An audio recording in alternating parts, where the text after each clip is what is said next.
Bienvenidos a bordo en esta jornada de feriado, donde llegan muchos argentinos por la Ruta 2 y donde volvieron algunos de los líderes políticos que estaban muy cansados. Habían trabajado mucho, tanto como usted, como yo, y necesitaban, en fin, despejarse, descansar. Caso Macri, caso María Eugenia Vidal, supongo que Massa, aunque Massa está un poco deprimido, dicen, que está mirando la lista de los ministros en Tigre para ver si hace algún cambio.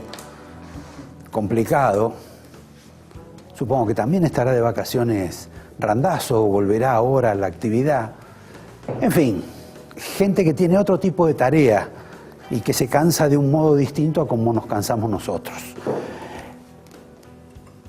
Paso brevemente a la marcha de mañana, porque mañana tenemos una marcha gremial. Antes les quiero decir que voy a hablar nada más que de la marcha unos minutos, porque después vamos a cambiar hoy el formato, porque el doctor Fraga, que es el primer invitado que nos acompaña, está apuradísimo. En consecuencia, yo tengo que hablar a una velocidad sorprendente, vertiginosa. La marcha de mañana es una marcha corta, de pocas horas, tipo una marcha a San Cayetano, digamos. Hay mucha gente que no la quiere hacer, pero los gremialistas impusieron, sobre todo los que se llaman independientes, más chicos, le impusieron las condiciones a los más grandes. Se las impusieron temprano y los más grandes, cuando quisieron actuar, ya no pudieron. Va a haber bastante gente, va a haber el avioncito, banderas, globos. ¿Por qué los sindicatos grandes están en contra de las marchas? Porque para los sindicatos grandes la respuesta sindical es el paro. La marcha es un elemento efervescente, generalmente protagonizado por la izquierda. Y cuando lo protagoniza la izquierda, normalmente atacan a los sindicatos grandes. O sea que mañana, más allá de que vamos a ver bastante gente en la marcha, no vamos a ver sindicatos grandes. Y esto también es producto de una nueva situación, porque hace una semana apenas se intentó abortar la marcha de mañana. No lo pudieron hacer. Se reunieron 4 ministros y esta especie de ojo y alma y pecho de Mauricio Macri, que es Quintana, el subjefe de gabinete, con un núcleo de dirigentes sindicales importantes, entre los que estaba Hugo Moyano. La reunión terminó muy mal y nadie sabe para qué se hizo. Porque si los sindicalistas lo que querían era obtener una reunión, una entrevista con Mauricio Macri, era impensable que Macri le fuera a dar una reunión cuando estaba la marcha en el medio. En consecuencia, mientras se conversó, intentaron ver si convencían a los gremios que ya habían decidido, entre los cuales está el hijo de Moyano, a ver si conseguían que se bajaran de la marcha. Así ellos tenían la reunión con el presidente Macri. No hubo caso, intervino un señor Lingeri, de agua, del cloro, como intermediario, no tuvo suerte. La misma gente de Moyano, que está en la CGT, dijo que ya era tarde, que no podían pararlo y que, bueno, vieran otra oportunidad. Pasa todo para después del 22 de octubre y nos quedamos con la historia que no se sabe qué hace Moyano.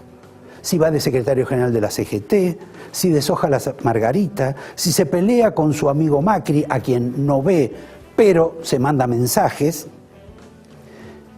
o si atienden las necesidades y las explicaciones que le da el subjefe de gabinete Quintana, quien les dijo: yo soy de Mataderos, he sido pobre como ustedes, cuando del otro lado le recordaban que ya pobres en esa reunión no quedaba nadie.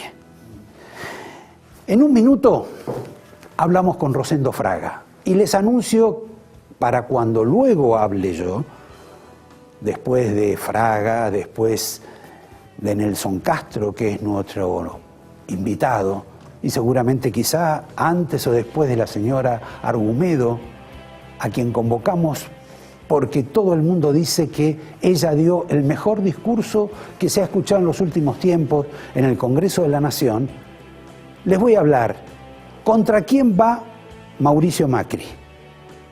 Gremios, jueces, contra quién con nombre y apellido, por ejemplo, Cristóbal López. Vamos a hablar de lo que quiere Duhalde, de lo que él manifiesta, de que dice que va a volver. Sí, Eduardo Duhalde, ese señor. También vamos a hablar de algo que apasiona a la gente de la tarde, la pelea entre Jorge Asís y Jorge Lanata. Interesantísima. Y es la única alegría que le han dado a Cristina de Kirchner.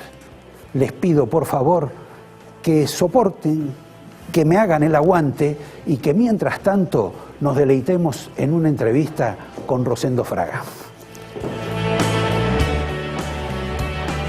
Rosendo, ¿cómo estás? Muy bien.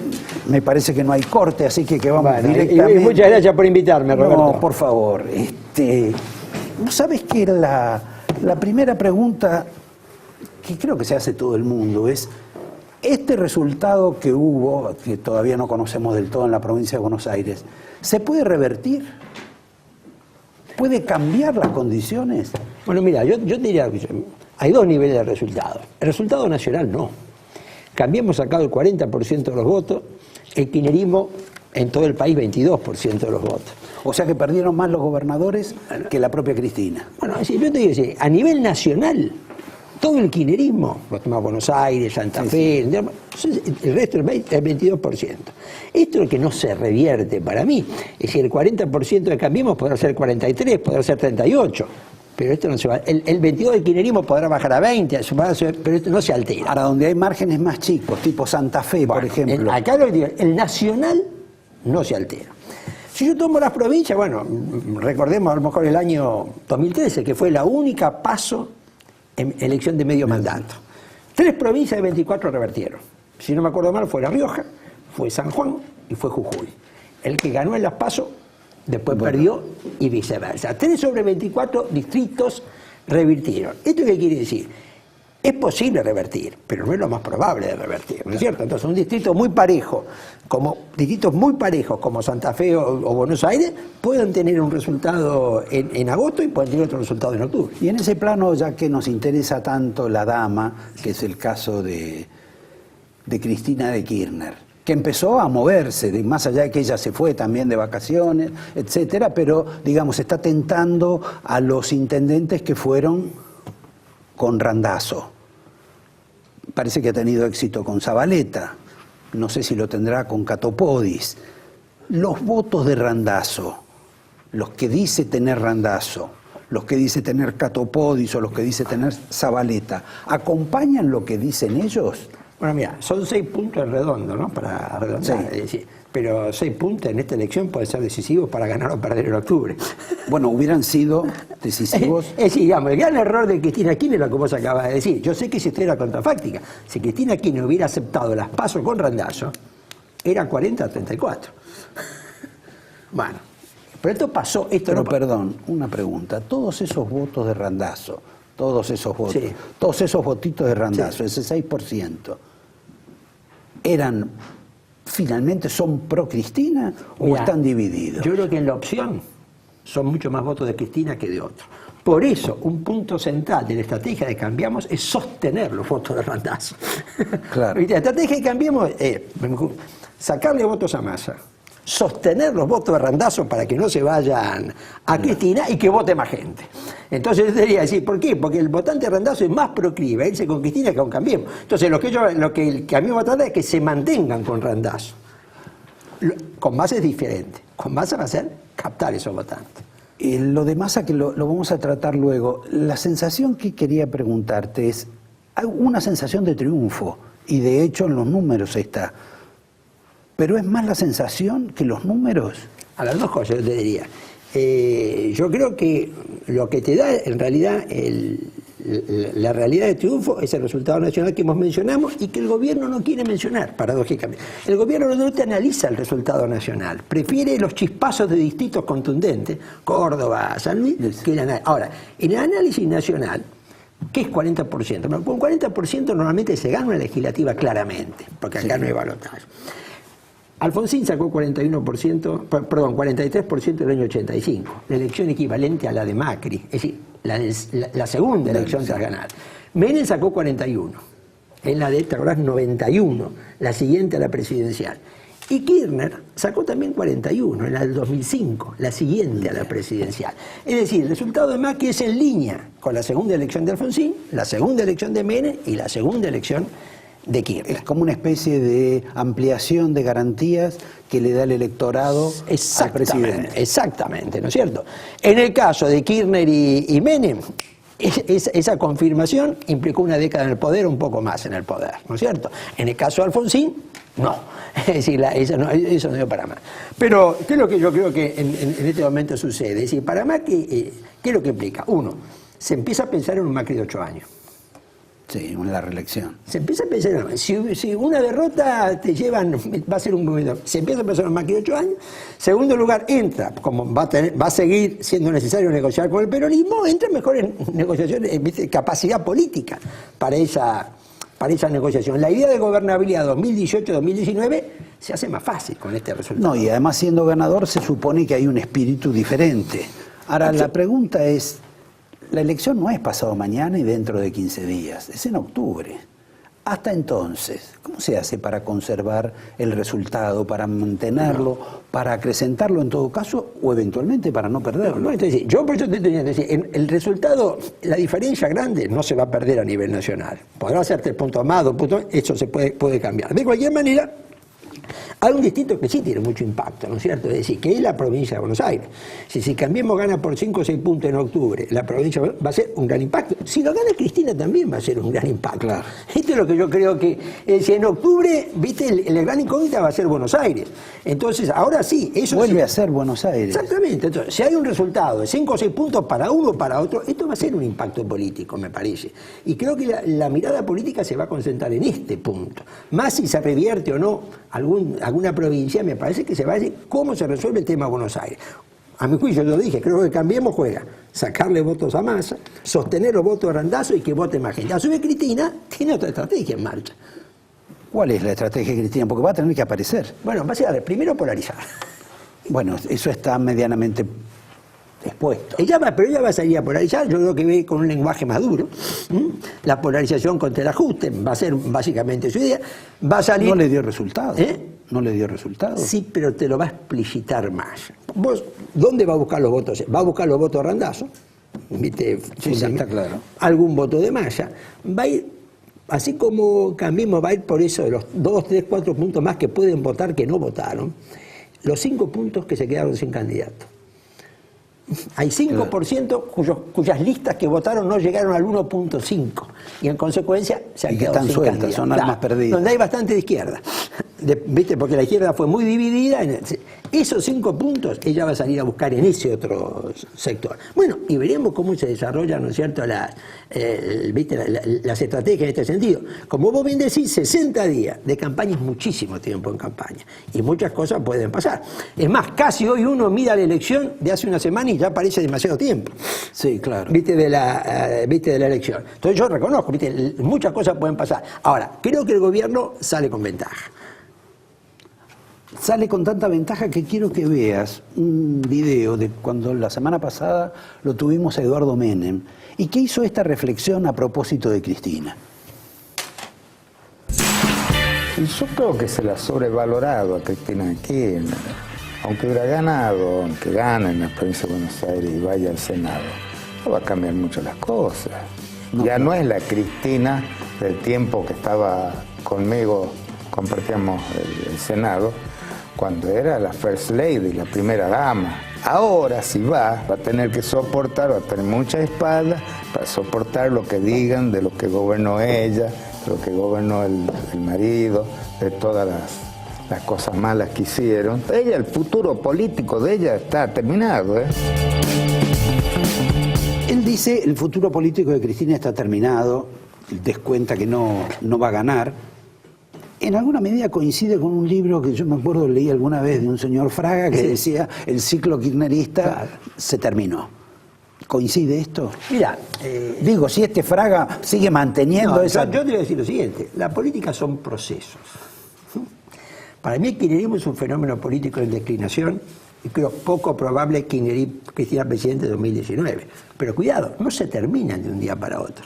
No sé si, como Menem no se terminó de un día para otro, ni Duhalde se terminó de un día para otro. Menem todavía sí. Pues, ni Duhalde, es decir, entonces, es decir, que deje de ser una fuerza mayoritaria, hegemónica, no quiere decir que desaparece de la política. Y me parece que este es el punto. Yo no lo veo al kirchnerismo, viste, nuevamente como una fuerza dominante, pero que sí como un actor en la política, que lo es. Acabo de decir, miramos los resultados, y la segunda fuerza es el kirchnerismo, y en el campo opositor es la fuerza más relevante. Ahora, y además yo creo que como salga Buenos Aires va a marcar la capacidad, a ver, voy a hacer un poco la capacidad de perturbación que va a mantener Cristina Kirchner en la etapa que viene. Si lo ponen nervioso. Claro, si ella gana, ¿viste? Si ella gana la provincia de Buenos Aires por 3, 4, 5 puntos, que no creo que sea lo probable, pero hipotéticamente lo podemos pensar, ella entrará al Senado, armará su bloque serán 10, 12, 15, no lo sabemos, pero me parece que es muy distinto. Bueno, hasta ahora su bloque va a ser de 10 a lo sumo. Bueno, vamos, o 12. Vamos, por eso te estoy diciendo.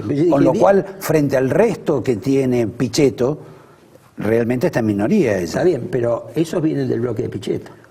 Hoy Claro. están en el bloque de Pichetto. Cuidado. Hoy están en el bloque de Pichetto, eso. Es decir, se reduce el bloque del Frente para la Victoria. Acá asistimos ahora, me parece, un bloque de Senado del Frente para la Victoria que Cristina lo quiebra y se llevará 10, 12 o 15. Ahora, un bloque de diputados del Frente para la Victoria le va a pasar a la inversa. El bloque del Frente para la Victoria se lo va a quebrar el peronismo. Y vas a tener un bloque que hoy es 71, creo, cayendo a 40 o a 30. Y ella casi repudiando el peronismo. Y además los peronistas casi repudiando el peronismo. Acá nadie habló de la marcha, del escudo, ni Randazzo. No llevaron nada ni de Evita ni de Perón. Es decir, no entiendo cómo se pretende que el peronismo subsista cuando los propios peronistas, antes de la elección, ya decidieron que estaba aniquilado. Bueno, mira, esto es una discusión muy profunda y muy interesante. Por favor. Pero, ¿qué es el peronismo hoy? Viste, cuando viene un embajador extranjero y dice, explíqueme, ¿qué es el peronismo? Digo, mire, partido, movimiento, doctrina, ideología o cultura. Le das las 5 cosas al mismo tiempo. Partido, movimiento, ideología, doctrina y cultura. Para la nota dominante, el peronismo es una cultura política. Es una cultura política que ha demostrado a través del tiempo mantenerse. El peronismo sigue existiendo aunque el escudito y la marchita no esté en este momento. Y el peronismo te genera este tipo, ¿viste?, de fenómenos donde un día me junto, otro día me separo, y cuando entra a discutirse el tema del poder, ahí cuando lo veo al peronismo normalmente. Pero en este plano, y ya como pregunta final, el peronismo o eso yacente que hay, que se denomina peronismo, ¿está más cerca del ganador Macri o de una señora que en alguna medida repudia a ese peronismo o que busca una fuerza nueva o diferente? El gran tema para mí de la política argentina en los últimos 70 años ha sido la incapacidad de los no peronistas, cuando están en el poder, para generar coaliciones con sectores del peronismo. Frondizi lo quiso hacer, pero no tuvo margen político. Iría no lo quiso hacer. Alfonsín en algún momento se le pasó por eso, pero no lo hizo, y de nuevo tampoco lo hizo. Es decir, yo creo que acá está el punto.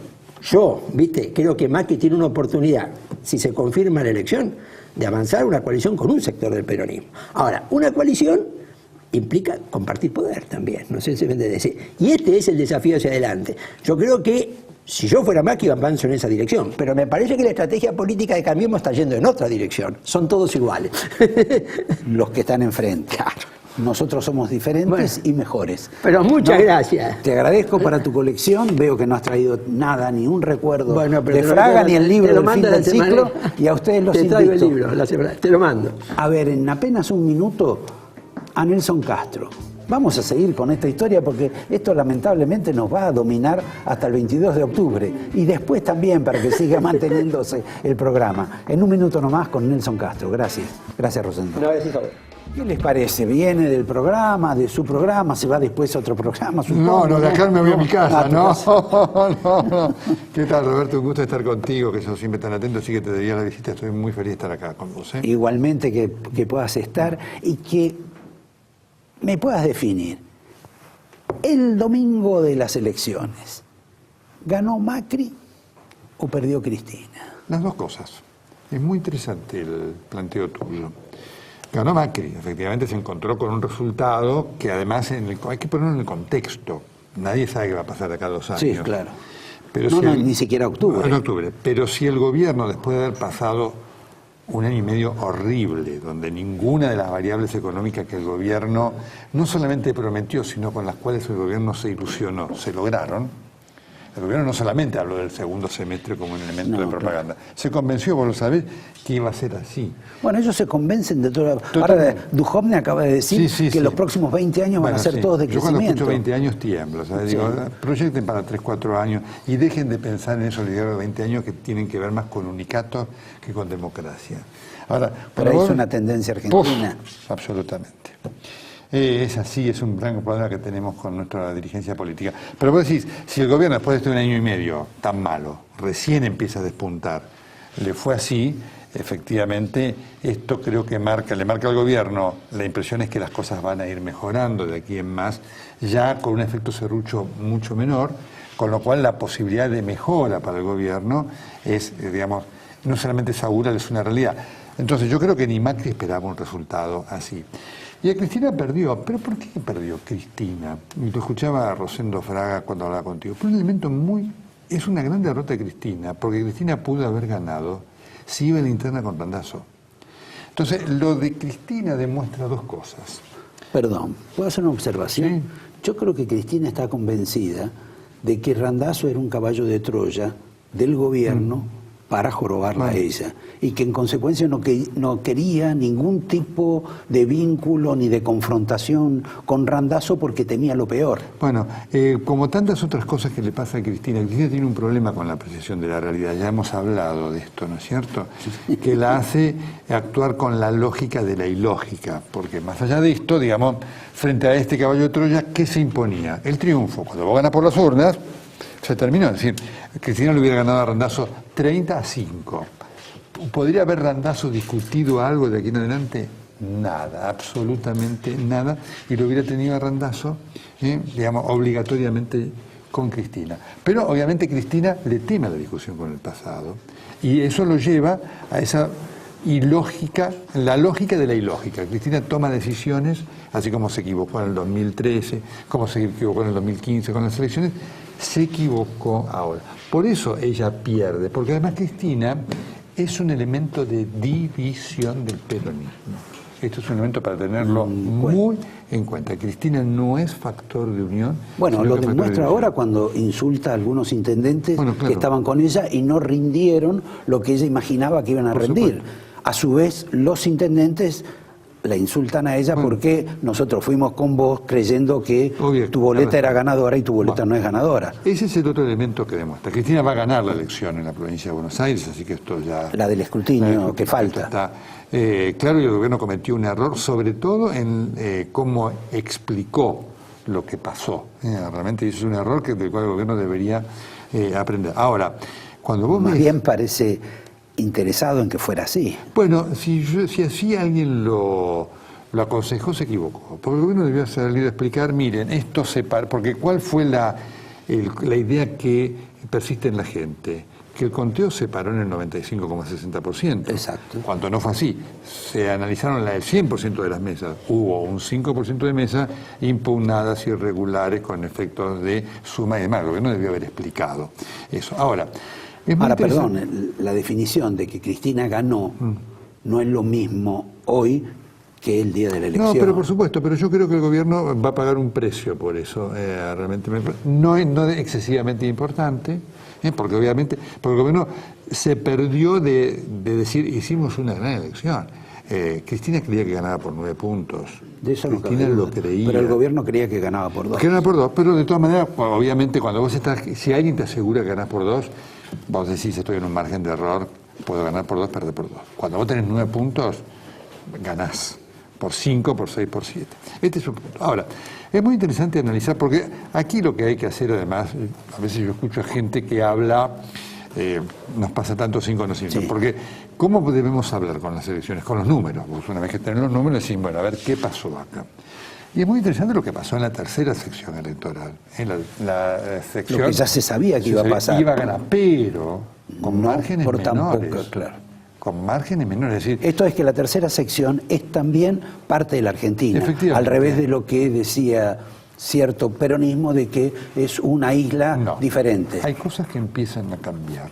Y efectivamente ahí lo que se ve, Roberto, más allá del desempleo, lo que hay, toda la crisis, que hay cosas, hay dos cosas. Primero, que hay un hartazgo de mucha gente con ese peronismo feudal que conduce, ¿no es cierto? Que lo hace del pobre un estandarte de su poder político y, por supuesto, tiene al pobre como esclavizado dentro de lo que lo necesita al pobre, tenerlo atado al plan social, esto, aquello. El segundo punto que pesa es que algo que nosotros a lo mejor no mensuramos y que el gobierno lo usa como propaganda, pero que, hablando con gente, cuando vos hablas, el tema de la cloaca, la infraestructura y demás, en ese sector empieza a pesar. Es decir, son cosas que nosotros que tenemos creemos que nunca pesan. Esas cosas que además, en muchos casos del gobierno de Cristina, estaban anunciadas, nosotros las veíamos o nos habló presidenta y nunca llegaban. Esas cosas también empiezan a pesar. En gente que dice, no estoy tanto peor que antes, porque los planes sociales no se cortaron y porque, ojo, hay un trabajo de Carolina Stanley muy importante con todos los movimientos sociales, porque vos ves... De eso ya vamos a hablar. Vos ves marchas cada tanto, no la de mañana, otras marchas, pero no viste caos en la provincia del conurbano bonaerense, y eso es un elemento muy importante. No, bueno, en la de mañana también vas a ver que hay cierta afinidad con el gobierno, porque hay sectores de los movimientos sociales que privilegian a algunas personas del gobierno, claro, son ministros. Efectivamente. Pero hay otro dato también de la elección. El gobierno ha perdido en distritos que había ganado. Sí.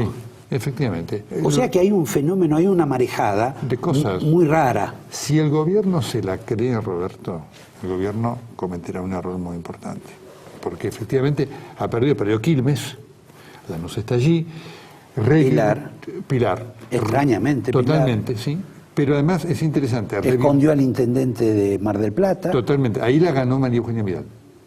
En Mar del Plata, La Plata y Bahía Blanca fueron elecciones revertidas en los últimos 30 días por María Eugenia Vidal, que eso es un elemento muy importante para tenerlo en cuenta. Justamente esa es una pregunta.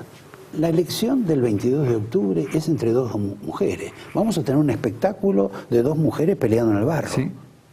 Quizá tenemos de pronto alguien que se trata de incorporar al ring, que es Lisa Carrió, pero fundamentalmente va a ser Vidal contra Cristina. Correcto. Y Cristina contra Vidal. No había ocurrido en la historia de Cristina un fenómeno de estas características. Cristina va a querer hacerlo contra Macri, obviamente, ella va a querer nacionalizar la elección, pero problemas ahí en la provincia de Buenos Aires, porque ahí hay un tema muy importante que vos mencionás de los intendentes. Muchos de los intendentes que apoyaron a Cristina, no digo todos, tienen buena relación con María Eugenia Vidal. Insaurralde, Menéndez, Merlo, tienen buena relación con María Eugenia Vidal. Ella propiciaba algún tipo de entendimiento que la Casa Rosada, Macri, no quiso que lo tuvieran. Porque no es solo la película de Monzó o de Rogelio Frigerio, era ella. Así es. Uno veía algunos de esos líderes tradicionales del conurbano que te hablaban de María Eugenia, como si lo hubieran conocido desde hacía 20 años. Hoy mismo lo hacen y ahí hay elementos en juego que tienen que ver con la gestión. Obviamente allí ha cambiado mucho porque efectivamente lo que se ve es que más allá de lo que pase ahora en octubre, más allá del impacto, una de las cosas que estaba en juego aquí, la nombró Rosendo Fraga, y eso ha quedado, digamos, esclarecido, que es una cosa muy importante, es la gobernabilidad. Es decir, Macri va a tener gobernabilidad hasta el 2018. ¿Vos te habías creído esa historia o esa bravuconada de algunos sectores vinculados al kirchnerismo, con que se van a ir en helicóptero, o la victimización que había hecho el propio gobierno de que nos quieren echar? No, esas cosas yo no las creo, solo que, obviamente en este mundo del peronismo volátil y voluble, vos nunca sabes hacia dónde se va. Y hay una cosa muy importante que quedó establecida, por eso no es casual, Roberto, fíjate vos, antes de las elecciones, vos no escuchaste casi a ningún gobernador, pues Schiaretti, alguna cosa, ningún gobernador del peronismo Y tuve ahí un poquitito a hablar de Cristina. Terminó la elección y efectivamente vos tenés varios gobernadores, sobre todo de la nueva camada del peronismo, desmarcándose rápidamente de Cristina, marcándole, más allá del resultado, no es el futuro. Eso es un punto importante. Claro, pero también ese futuro es bastante raro, porque a mí me parece que perdieron mucho más la Liga de Gobernadores que la propia Cristina. Bueno, sí, obviamente. ¿Cuál es el problema que tiene la Liga de Gobernadores? No tiene líder. Cristina tiene un liderazgo fuerte en el núcleo de poder que tiene, y coincido con lo de Rosendo Fraga, va a seguir siendo una protagonista de la política por un largo tiempo, porque tiene un núcleo ahí fuerte, con cosas, de todas maneras, porque hay que analizar lo que está ocurriendo en el kirchnerismo. Cuando vos ves que el vocero de Cristina ha sido Leopoldo Moró y nadie de la Cámpora, vos decís, ahí está pasando algo. Bueno, habla mejor que algunos peronistas. Bueno, por supuesto que no, obviamente, por supuesto que sí, pero este no era el universo representativo de Cristina. También está Palazzo, Sergio Palazzo, sí, el de los bancarios, que es el dirigente sindical más importante que tiene. Pero vos no viste a nadie de la Cámpora, es un elemento para tenerlo en cuenta, es decir, no lo viste ni a Guado de Pedro, ni a Larroque, ni a nadie. Pero están ahí. No, sí, pero... Abren y cierran la puerta. Pero yo creo que ahí está pasando algo, realmente... A Guado de Pedro no le fue bien allí en Mercedes, así que hay cosas que están pasando dentro del kirchnerismo, porque lo que hay que contarle a la gente es que Cristina estaba furiosa con este resultado. No es que estaba contenta, más allá de la utilización que va a hacer, porque... ¿Cómo no iba a tener unánime un resultado? Obviamente, digamos... Que lo votara toda la población. Esto forma parte de estos problemas que tiene Cristina con la realidad, que si ella lo hubiera aprendido, tal vez inclusive lo hubiera ayudado en su gobierno, a no creerse lo que le cuentan, porque la gente que está alrededor de Cristina le quiere contar la realidad que coincide con lo que ella piensa. O lo que ella quiere que le cuente. Bueno, se dan las dos cosas. ¿Eso no ocurre con la Vidal? De lo que yo sé, con Vidal... Todavía nada clínico hiciste de la Vidal. No, porque no lo hay. Cuando lo hubiere, digamos...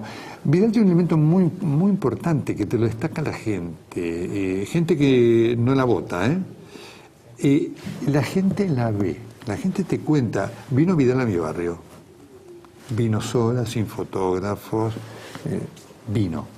Y ese es un elemento de alto impacto en la narrativa política y obviamente que marca un cambio, ¿no es cierto? Porque además marca un contacto con la realidad que ella tiene difícil. De lo que conozco, nadie en el gobierno de la provincia de Buenos Aires puede decir nuestra provincia es... el paraíso ni nada por el estilo, ¿no? Por supuesto, esto está hasta ahora. Nadie sabe cómo puede evolucionar el país, pero Vidal tiene un elemento importante para desmarcarse de esos entornos. Ella va a los lugares y va sola. En esa confrontación femenina, ¿te parece que Cristina lo va a llevar a Scioli para enfrentarla a Vidal? Mira, Scioli no tiene futuro político, es decir, un hombre... Scioli tiene... Otro problema interno, Roberto, nadie que está acostumbrado a vivir de rodillas puede llegar a ser rey. Scioli, un hombre que ha sido el principal, yo diría, autor de su denigración, es poco probable que pueda aspirar a hacer absolutamente nada. No, yo decía si era capaz de neutralizar, porque el problema, ella no es la provincia de Buenos Aires por más que... Su máximo representante es Scioli. Quinto en la lista. Sí, claro. Obviamente. Digamos, esto forma parte... Es decir, Cristina cometió errores. Cometió errores en no ir con Randazzo, ahora lo están lamentando. Entonces es interesante, Cristina... O de no haber confrontado. Hoy Cristina tuiteó, porque hubo una nota en la nota a Catopodis, en página 2 de Catopodis, obviamente sentió, porque perdió, San Martín perdió a manos de Cambiemos. Cuarto salió. ¿No es cierto? Realmente lo choqueó. Y por supuesto está viendo cómo se ubica. Entonces, Catopodis dijo algo que es verdad. Si el peronismo no se une, entonces él dijo, si el peronismo, Massa, Randazzo, Cristina estuvieran unidos, hoy tiene 40% de los votos. Entonces él dijo una gran verdad. Si no nos unimos, no tenemos posibilidad. Cristina tuiteó, dijo, qué bueno que habla de la unidad y demás. Entonces uno debería decirle a la expresidenta, pero escúcheme, ¿quién es la gestora de la división? Usted, ¿a quién se le fue Massa? Massa se fue de su lado. Randazzo se fue de su lado. Es decir, es muy interesante ver esta disociación, esta visión absolutamente al revés de la realidad que tiene Cristina. Es decir, Cristina, otra vez, toda la culpa es de los otros, cuando la que dividió fue ella. El caso Randazzo es patético, ¿no es cierto? Cuando vos hablas de que ella no tiene, le falta ver la realidad, Sí. o no ve completamente la realidad, curiosamente es lo mismo que dicen los enviados del Papa, este pájaro Grabois. Lo que puede decir, bueno, en última instancia, lo que dice el autor intelectual de todo, que es Mirta Legrand, que fue la primera que lo dijo. Es que este es un fenómeno colectivo, Bueno, sí, de no ver la realidad. Bueno, por supuesto, es un problema del poder, Roberto, es un problema muy delicado del poder. Y veo, cuando vos ves algunos de los errores cometidos por este gobierno, vos te das cuenta que son producto de una visión absolutamente equivocada de la realidad. Doy un ejemplo: aumento de tarifas de gas el año pasado. Es decir, esto de que te iban a aumentar el 200% y la gente iba a estar sin hacer nada. Vos decís, una cosa que vos te diga, esto es como yo te tengo que operar. No, yo te tengo que operar. Me tenés que convencer primero. Primero tengo que convencer. Pero ¿te acordás que en los 90 había una desgraciadísima frase que a mí me generó alguna discusión con el expresidente Menem, por el cual después no habló nunca más conmigo? Cirugía mayor sin anestesia. Sí. Entonces una vez yo le discutí y le dije, mire, usted es un ignorante en la medicina, lo digo descriptivamente.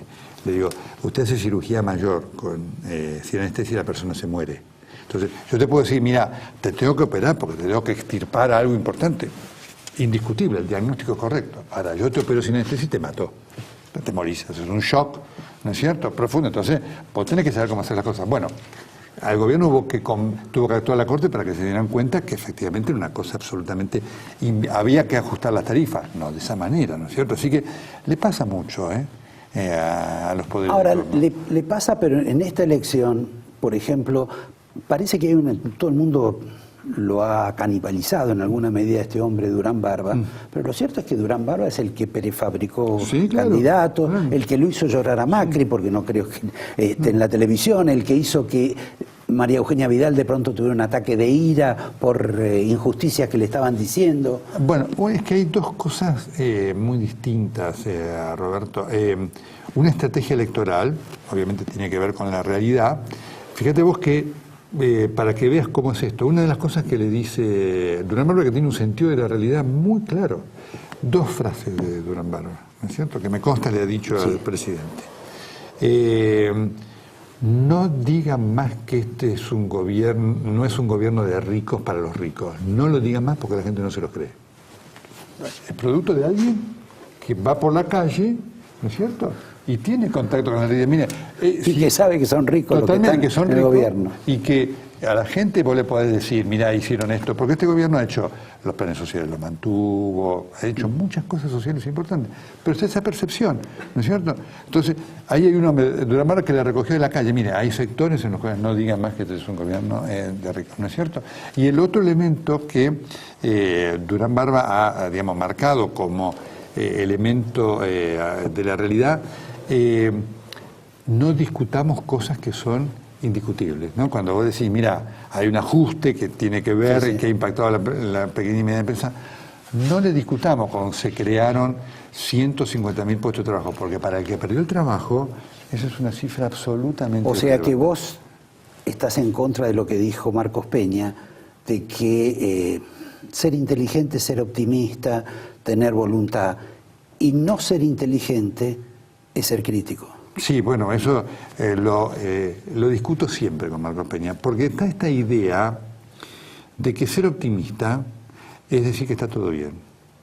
Ser optimista no es eso. Vender grandes noticias, como decía de la Rúa. Pero totalmente, efectivamente, ser optimista no es eso. Y obviamente está la realidad que marca todas las dificultades que hay. Ser optimista significa reconocer un problema, diagnosticarlo bien, ¿no es cierto?, establecer una buena terapéutica, ahí lo médico vale mucho, y estar atento sobre lo que sale y lo que no sale. Porque si no, y vuelvo a lo médico, ¿no es cierto? Es como cuando viene un paciente al médico, va a un médico y le dice, doctor, ¿cómo estoy? Está fenómeno. Yo decís, qué suerte, me voy con... Me dijo que está... Yo, como poco me duele esto, me duele aquello, pero me dijo que está fenómeno, ¿no es cierto? Qué gran médico. Por supuesto, al día después a lo mejor, o te molesta o pasaste algo. Fuiste a otro que te dijo, mire, Roberto, usted tiene el colesterol alto, tiene esto, tiene aquello y demás. vamos a hacer las cosas para que usted haya bien, pero ¿sabe qué? Tenemos que hacer cosas duras. Él no va a poder comer más esto que le gusta, va a tener que... esto me... Perdón, ¿trajiste algún remedio para la gente? No, el buen humor y el espíritu deportivo, que aplico todos los días. Está bien, yo te doy el angelito. Pero no sabes cómo me acompaña este angelito a cada momento. Te va a acompañar más todavía. Sí, realmente, gracias, Roberto. Te agradezco, Nelson. Un honor estar acá con vos. A ustedes los invito, los espero a que escuchen alguna pavada que yo voy a decir sobre la pelea de Lanata y Jorge Asís, sobre contra quién va Macri, por qué Macri va contra Cristóbal López, va a ir contra los sindicalistas, va a ir contra los jueces. Ese es un dilema. Y el otro dilema es que vamos a tener sentada ahí a la señora Alcira Argumedo, que dicen que hizo uno de los mejores discursos en el Congreso de la Nación, en el cual casi nadie reparó, donde dijo que Debido es un corrupto y Mauricio Macri más corrupto. Vamos a establecer cómo son las diferencias con esta señora diputada que tenemos hoy invitada acá. Gracias, Nelson. A vos, gracias. En un minuto. Les prometí, que iba a hablar, así que hablaré rápido porque tengo una señora esperando, no quiero ser más maleducado de lo que suelo ser, pero claro, hay algunas cuestiones que es inevitable tratar. Cuestiones de vida política en la Argentina imprescindibles, como por ejemplo lo que dijo Eduardo Duhalde, quien el otro día en una comida hasta con radicales, dijo lo siguiente. Por favor, director. El año que viene seguramente seré elegido presidente del justicialismo de la provincia de Buenos Aires y estoy acordando con los compañeros del actual Consejo Nacional la elección interna para nuestras autoridades nacionales. Hemos soportado en nuestros años la infiltración de compañeros marxistas, maoístas, pero eso no tiene nada que ver con el peronismo. Ni yanquis ni marxistas sigue siendo la consigna. Además estamos trabajando para llegar también a los jóvenes. Vamos a crear y estamos creando el peronismo digital. El peronismo digital han hecho la marcha peronista digital. Escuchémosla un poquito.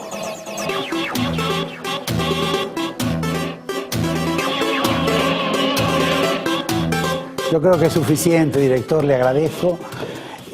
Hay dos reflexiones sobre este breve anuncio de Duhalde. Uno es que él habla como si no hubiera tenido nada que ver con todo esto que dice denostar del pasado inmediato, que se llama, con nombre y apellido, Néstor Kirchner y Cristina Kirchner, inventos exclusivos de Eduardo Duhalde.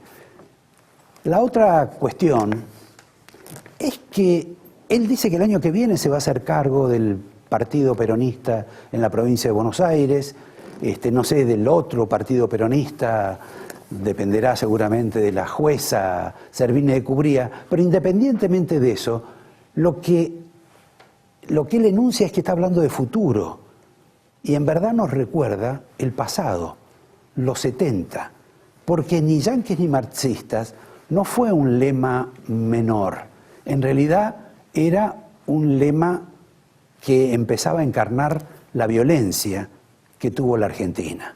Pero suspendamos un poquito lo de Duhalde, total, vamos a tener mucho tiempo con él, sospecho que no debe estar alejado del gobierno, por más que quiera organizar un peronismo, que no creo que sea opositor. Y vamos al acto de mañana, en realidad a la marcha, esta breve marcha casi de San Cayetano, como les había dicho, que van a protagonizar fundamentalmente los gremios chicos, porque esa marcha esconde un problema mayor dentro del sindicalismo, que es los gremios grandes contra los chicos, como siempre, los que llaman gordos, etcétera, pero también fenómenos nuevos. Están los movimientos sociales. Está el movimiento social de Grabois, de Pérsico, de Navarro, que extrañamente tampoco son del todo peronistas, a los cuales Cristina particularmente detesta y al cual algunos dicen que son críticos del gobierno, pero simpatizantes al fin porque a fin de mes pasan por la boletería del gobierno para sostener su prédica social. Acá hay un conflicto en ciernes que lo vamos a ver un poco más adelante y sobre todo con la figura de Moyano como protagonista. Si va a ser antes o después del 22 de octubre, no lo sabemos, por una sencilla razón. Macri debe estar dudando si mueve las fichas que quiere mover antes del 22 de octubre. Si quiere seguir en la velocidad crucero, en lo que se llama, como decían en la época de Menem, ya no recuerdo bien, pero era como no hagamos ola, que siga todo como está, así mantenemos el resultado. En eso lo ayudan algunos hombres del peronismo, porque si bien Mauricio Macri dice que va a ir contra los jueces, ha ido hasta ahora contra un solo juez, por una historia que inclusive tiene características de tipo personal, sobre lo cual en algún otro momento vamos a hablar porque todavía lleva tiempo el juicio político o la jubilación anticipada de Freiler. Todos dicen que fue un procedimiento peronista y quizás los peronistas no fueron ajenos a este procedimiento. Esto es que pudo haber sido una idea del macrismo, pero en la cual contribuyeron no solo el titular de la Corte, sino el senador Miguel Pichetto, hombre que está en particular disidencia con la señora de Kirchner, a quien sirvió durante muchos años. Ella castigó exageradamente, hasta le impidió ser gobernador de su provincia, y ahora él le contesta con algunos actos y además sin atenderle el teléfono. Además del conflicto con la justicia corrupta, como dice el gobierno, al gobierno no le va tan mal con la justicia corrupta, porque hubo gente que no apeló en determinadas causas, hubo causas que se cerraron. Hay gente que dice que esas causas, digamos, tienen algún tipo de irregularidad, pero no le ha ido tan mal con la justicia corrupta.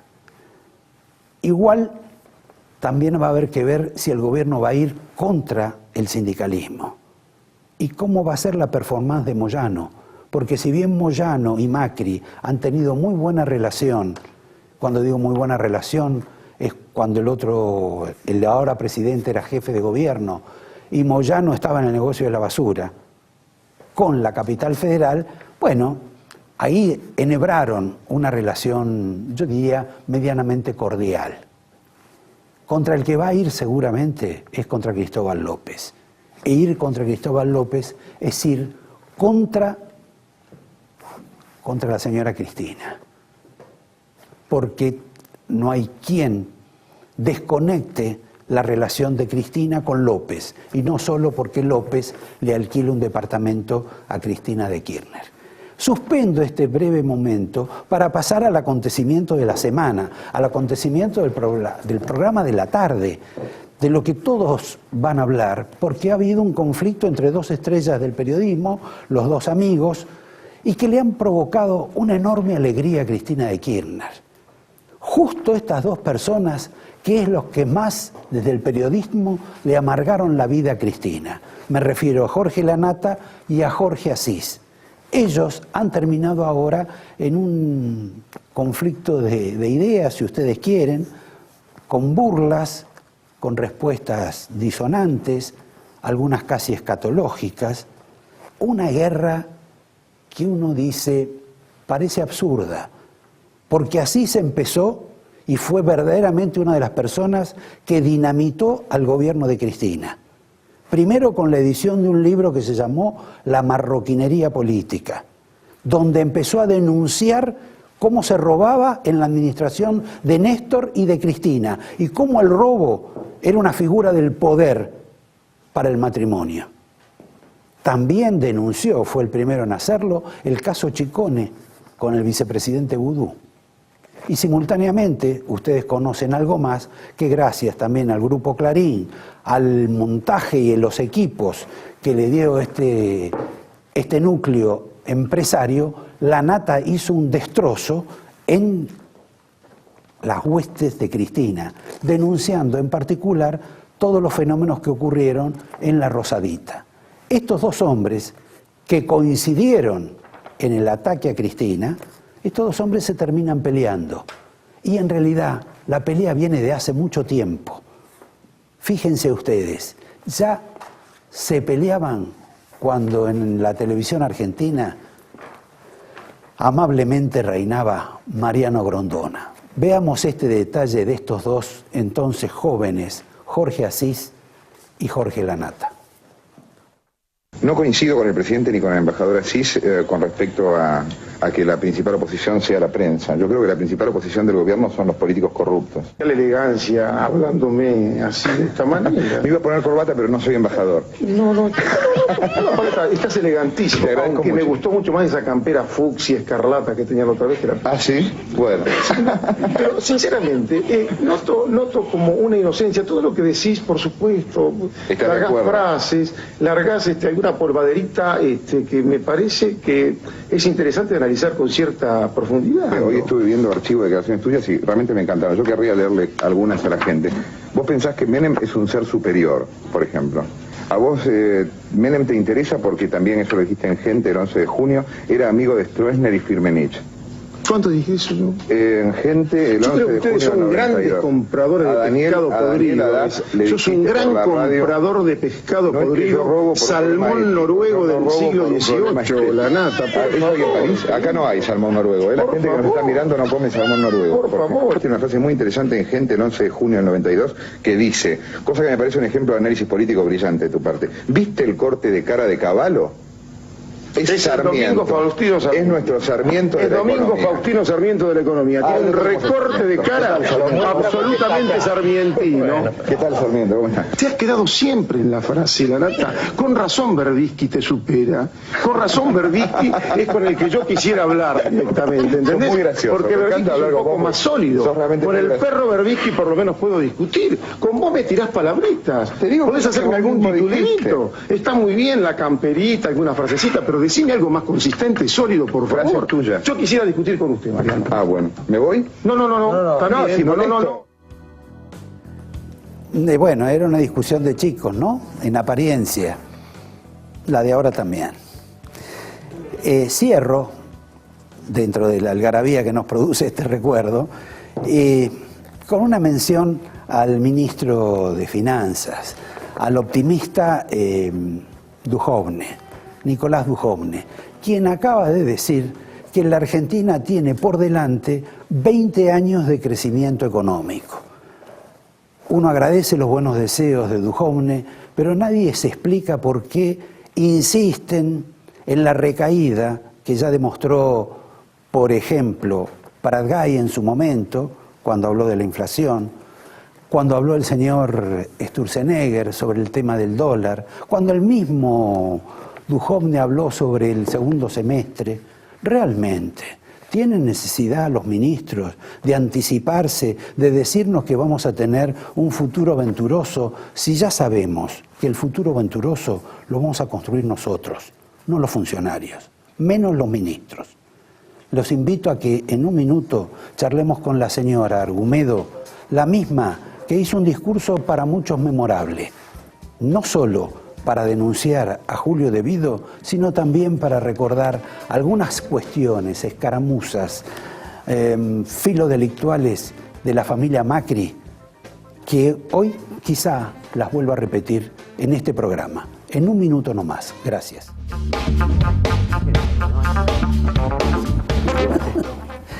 Se han perdido lo mejor de esta charla con la señora Argumedo porque hemos hablado sobre el tema de Asís y Lanata.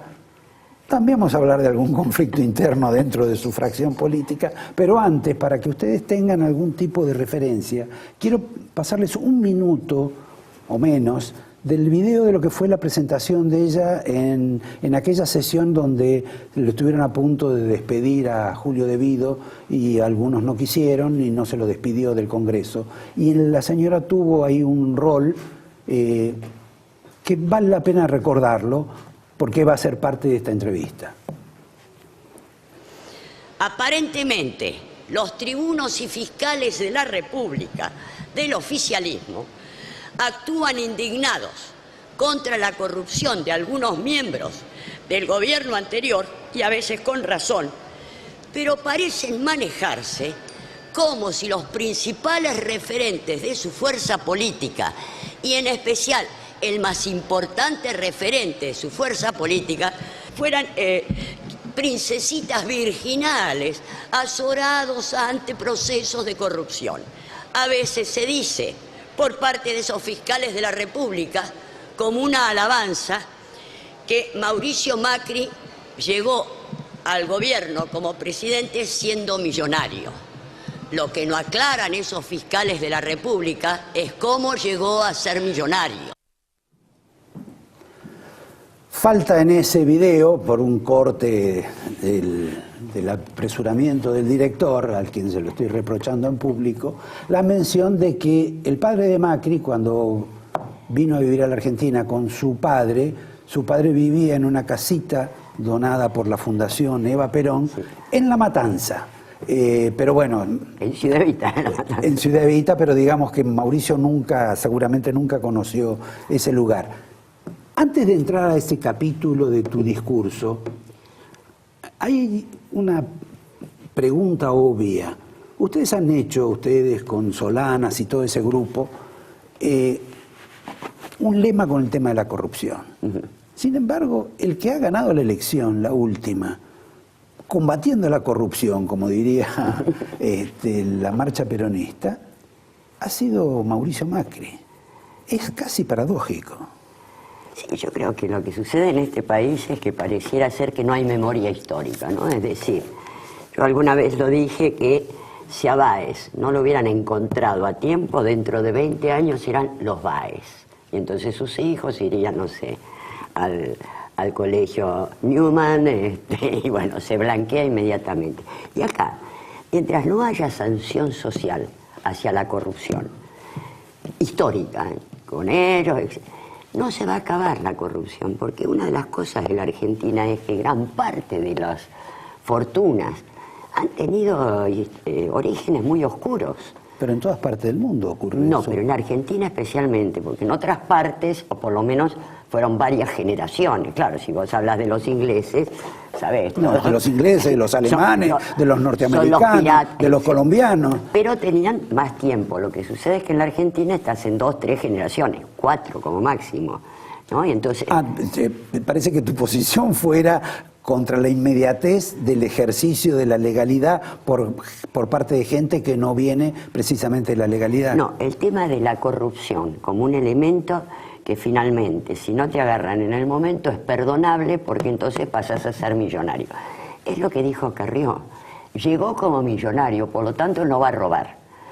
Y la verdad que si uno se pregunta cómo llegó como millonario, hay una serie de elementos que no son tan transparentes, digamos, ¿no?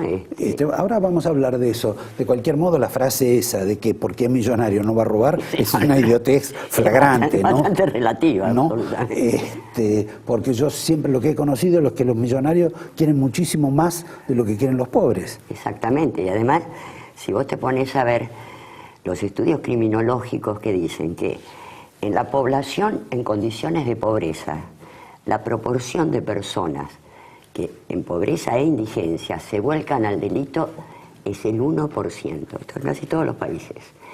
En situaciones de crisis se llega al 1,5, 2%. Claro, en este momento, si vos tenés 14 millones de pobres, estás en 240.000, 280.000. Ahora, en los otros sectores, sector empresario argentino... La propensión es mayor. Y al 80 seguro.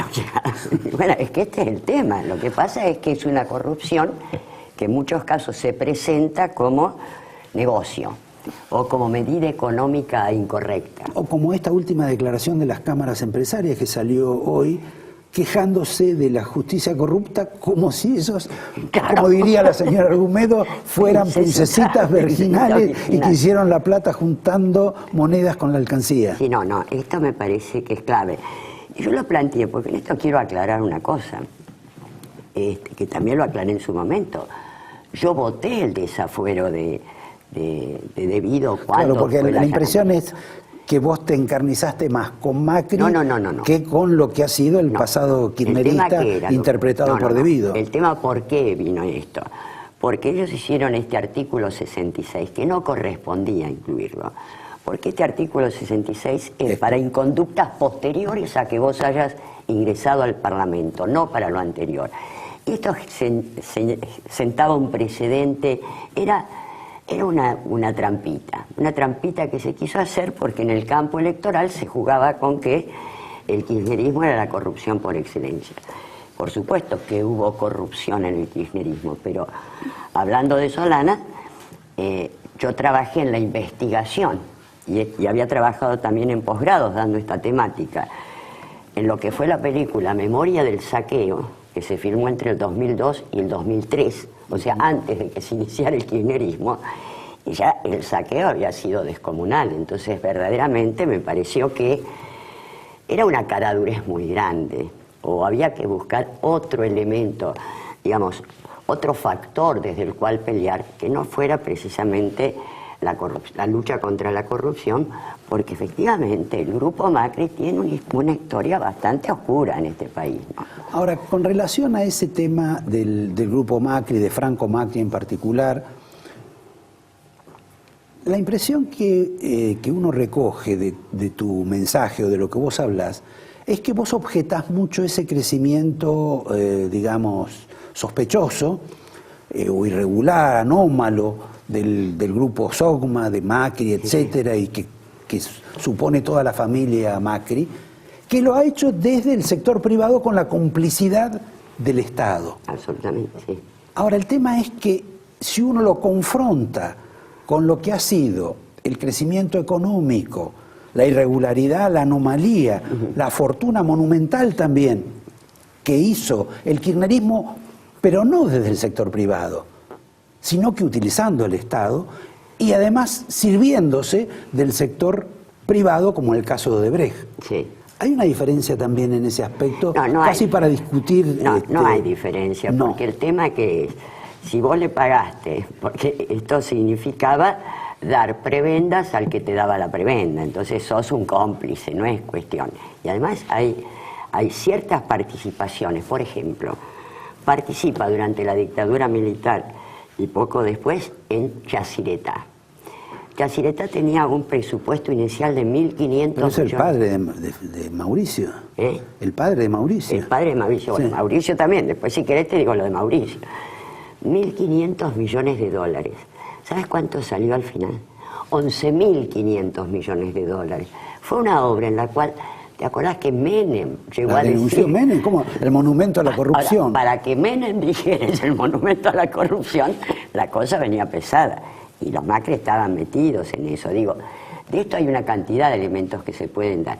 No es por ensañarte con nadie. Lo que yo decía es, si vamos a luchar contra la corrupción, verdaderamente pongamos sobre la mesa todas las cartas y no que haya un sector que porque limpiaron supuestamente su acumulación primitiva durante la dictadura... limpiaron más o menos porque tienen distintos problemas legales con la justicia. Siguen con el correo argentino, siguió con algunas pequeñas jugaditas como este hecho de incrementar desde el gobierno un 400% los peajes y de pronto vender las acciones de Autopistas del Sol. O esta idea de hacer los low cost con el tema de aerolíneas y de golpe vendés tu empresita Bianca. Verdaderamente siguen habiendo elementos de este tipo. Esto es, vos también lo introducís en este caso a Mauricio, ya lo insertás dentro del mecanismo semejante al que tenían los Kirchner. Claro. ¿Por qué? Digo, los Kirchner por YPF, por infinidad de historias en las cuales se metía Néstor y después... Sí, porque acá tenés varios, hubo 4 o 5 hechos, porque además también lo que está sucediendo es que algunos de los miembros del gobierno que vienen del sector público, del sector privado, perdón, se comportan más. Yo no lo veo. Aranguren, para mí, se comporta menos como un ministro de Energía de la Nación Argentina que como un presidente de la Shell. Por algo fijás $7.5 el millón de BTU en Vaca Muerta, cuando el promedio de las importaciones de gas que puedes hacer es 4.50. Esto es dicho por la Nación, o sea, un 65% más. ¿Esto a quién favorece? y a la Shell, que ahora entró a Vaca Muerta. Bueno, no necesariamente a la Shell, digamos a un montón de empresas que están interesadas. Bueno, pero perdón, acá lo último que voy a hacer es defenderlo a Aranguren, pero la verdad que si vos querés inversiones en la Argentina, si no das estímulos y gracias a gente que tiene plata, no vas a tener ninguna. Una cosa son estímulos, otra cosa son excesos de prebendas, no nos engañemos. Vos fíjate, el ministro de Finanzas, Luis Caputo, un hombre que viene del JP Morgan y del Deutsche Bank. Hay un proceso... Perdón, no es un delito que venga de ahí. No, sí. Lo significativo... No, pero me parece que lo planteaste en esos términos. Es que lo significativo es que el banco más favorecido en el nuevo endeudamiento es el JP Morgan, fíjate justamente. Claro, esto se presenta como un elemento es un funcionario que toma decisiones, pero verdaderamente lo que es muy preocupante es que en esta lógica de pensar más como empresarios que como políticos, es decir, viendo la totalidad, hay una combinación que ya se ha dado en la Argentina que llevó a sucesivas crisis, que es un endeudamiento externo irresponsable. Perdón, después vamos, porque la película esa ya la vimos, y posiblemente ahora se esté repitiendo. Pero la verdad que el hecho de que lo haga alguien que esté vinculado a los bancos, o lo haya hecho otro que no estuvo vinculado a los bancos, lo cierto es que el saldo siempre ha sido negativo para la Argentina. Exactamente. Si acá tenés prácticamente desde la dictadura militar hasta acá un proceso de decadencia del país que fue verdaderamente dramático y que se ve en lo social. Fíjate que pasaste de un 90% de la población activa cubierta por derechos sociales y con buenos niveles, un sistema educativo público que fue capaz de dar 3 premios Nobel en ciencia, desde jardín de infantes hasta la universidad, gratuito, universal, etcétera, etcétera. La desocupación pasaste de un 3% a un 9%, pero por cómo se mide la desocupación es mayor, porque se mide la persona que no tiene trabajo pero buscó trabajo. Si no tiene trabajo pero no buscó trabajo no es desocupado, es inactivo. Ahora, si uno suma los inactivos a los desocupados y está rondando el 20%, esto es absolutamente dramático. Y pasaste la pobreza del 7% al 32%, todo esto en 40 años. Algo muy malo pasó en la Argentina. Sí, lo que no sé por qué planteás que, porque me parece que es anterior inclusive al periodo de los militares, este proceso. Yo creo que podés tomar en todo caso lo que fue el Radrigazo, que fueron unos meses del último gobierno de Isabel, que tampoco es para reivindicar. Pero si vos tomás el año 74, fin del 74, verdaderamente es catastrófico en términos sociales lo que pasó en la Argentina. Vos en algún momento estuviste cerca de Lilita. Sí. ¿Y qué te pasó? ¿Tuvieron un problema femenino? Lo que pasa es el tema es si vos no tenés recursos, en general, ¿cuáles son los 3 principales recursos de las fuerzas políticas? El sector público, o sea, la publicidad oficial. Por ejemplo, si uno ve el presupuesto 2015 de la Ciudad de Buenos Aires, tenés publicidad oficial 750 millones de pesos. Infraestructura hospitalaria 22 millones. Ahora, si uno quiere presentarse elecciones y no tenés ni el sector público, ni empresarios o grupos que después te condicionan, ni otros elementos más turbios, los recursos son muy difíciles. Y ahí lo que se hizo fue una conjunción de fuerzas, porque ella también venía de unas palizas muy grandes, pero no fue un muy puntual acuerdo electoral. Con lo cual nos llevamos bien en lo personal, etcétera, pero fue muy puntual el acuerdo electoral. ¿Y con Pino te seguís llevando bien o me Tenemos parece algún distanciamiento? O sea, que no se lleva bien con las mujeres, Pino. No, es una un violento del género. Soy amiga hace como 50 años, siempre me llevo bien. No, pero hemos tenido diferencias en los últimos tiempos, pero no, sigue siendo mi amigo, no tengo ningún problema. Pero sí, no coincido en estas últimas decisiones que se han tomado. Bueno, el resultado ha sido pésimo en materia electoral. Precisamente, ¿no? Por eso, yo no estaba de acuerdo. Hay 2 preguntas finales que te pediría, bueno, en realidad tengo muchas más, pero una voz que sos del Movimiento Nacional y Popular, sos de Hernández Arregui, perdón, que tengo algunas lecturas casi policiales sobre tu historia.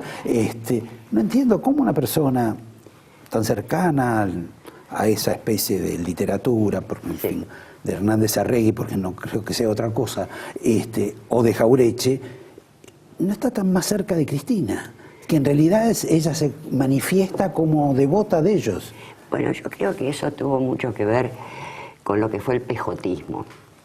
El pejotismo para mí es una diferencia, el fenómeno que surge tras la dictadura militar, donde hay grupos de poder con mucha capacidad de acceder al poder y conservarlo, poder territorial, los valores del conurbano, poderes provinciales, etc.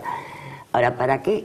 Importa poco. Por eso, casi con los mismos nombres y apellidos, en los 90 fueron neoliberales, después del 2000... Bueno, en los 70 eran marxistas. No necesariamente, no todos, estos pejotistas no. Vos, lo que te obsesiona es, digamos, la línea de derecha del peronismo. No es la derecha, es el peronismo. Es el PJ que inundó una determinada concepción. Y si vos tomás el proyecto de Menem, es exactamente lo inverso a lo que fue Perón, digamos, ni uno coincide. Y este elemento fue una distorsión muy grande, que yo creo que es ahora la gran crisis, porque ahora lo que tenés es un núcleo que se ha consolidado de un 20%, con un 10%, 15%, núcleo del sector del privilegio en la Argentina, no nos engañemos, por primera vez un sector del privilegio de derecha que antes se recurría a los sectores militares y ahora se consolidan como fuerza política, que obtienen un 15% de apoyo bastante policlasista y un 65% de la oposición que está en una profunda crisis política. La centroizquierda, la llamada centroizquierda, el PJ, etcétera, etcétera, porque no se encuentra, y esta es la clave de lo que tiene que suceder, es el debate acerca de cuál es el proyecto para la Argentina en el marco de la actual crisis mundial, que es una crisis muy dura. Hay una serie de señalamientos. Todo el mundo está creciendo. ¿Cómo? Todos los países del mundo están creciendo. No todos. Todos. Sí, están creciendo, pero... Hasta la Argentina va a crecer. Claro, pero con costos... Hasta va a tener razón Duhovne. Sí, pero con costos sociales altísimos, que es lo que le pasó. Porque está creciendo todo el mundo, pero... Lo único que digo es, todo el mundo está creciendo cuanto hasta el año pasado no crecía nadie. Sí, pero Roberto, vos podés estar creciendo, por ejemplo, en la Argentina, a través de la especulación financiera, y eso es una locura total. Porque alguien que viene acá con dólares, vende los dólares, compra Levax, gana el 20 y pico % en dólares, y vuelve a... 26,5. 26,5 en pesos, y vuelve a comprar dólares, gana el 25% en dólares. Esto en Estados Unidos te lleva 18 años. Con una inflación del 24%, con lo cual gana 2,5 puntos. No, porque el dólar está planchado. No, pero la inflación no. No, pero los Levax te dan 26%. No, el tema es este. Hay una locura, porque además la globalización neoliberal ha fracasado. Eso te lo dice Trump, te lo dice el Brexit. Te lo dice el Papa. Te lo dice Pero bueno, de eso vamos a hablar otro día. Muchísimos costos sociales, porque pueden estar creciendo, pero fíjate lo que es Estados Unidos, lo que es Inglaterra y lo que es Argentina. Esta globalización neoliberal ha fracasado y ha tenido altísimos costos sociales, y hay que pensar todo de nuevo. Entonces, la sensación que uno tiene cuando te dice nos insertamos en el mundo, es como el chiste del gallego ese que entra contramano en la autopista y escucha en la radio que dice, cuidado que hay una persona que va a contramano, y el gallego dice, como una Miller. Bueno, esa es la sensación que yo tengo del gobierno, pero después lo podemos seguir charlando. Bueno, lo vamos a hablar en otro momento. Lamentablemente te tengo que despedir. Te doy el angelito de la casa. Gracias, yo te traje esto que se volvió a imprimir después de 25 años. Es eso que vos decías de el pensamiento latinoamericano. Claro, ¿no escribís más ahora? Sí, escribo, sí. ¿Sí? Pero todavía no estoy... ¿No publicás? No, lo que pasa es que este trabajo es insalubre, porque tengo que ser especialista en todo. Como tengo un monobloque, ya sea para votar o para intervenir, tengo que saber todos los temas, entonces tengo cierta dificultad. Pero eso no es grave. Voy a terminar con el chiste misógino de la noche. Las mujeres son especialistas en todo. Sí, así que no te debe costar mucho. Les agradezco, acá está el libro de ella y bueno, nos vemos el lunes próximo. Muchas gracias. Y le aguanta la mirada. El hombre mira